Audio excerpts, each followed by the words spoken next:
ఏలూరు జిల్లా జంగారెడ్డిగూడెంలో AP land titling యాక్ట్కు వ్యతిరేకంగా న్యాయవాదులు రిలే నిరాహార దీక్ష 9వ రోజు కొనసాగించారు.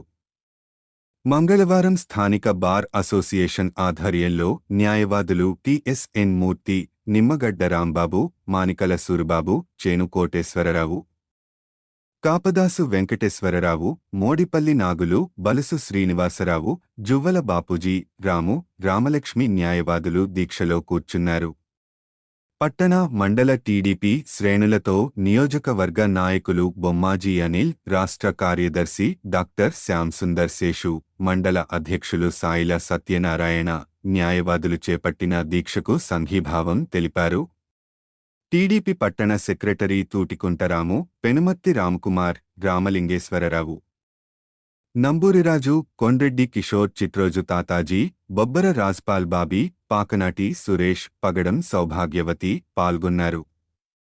టీడీపీ నాయకులు గోర్ముచ్చు గోపాలకృష్ణ యాదవ్ న్యాయవాదుల దీక్షకు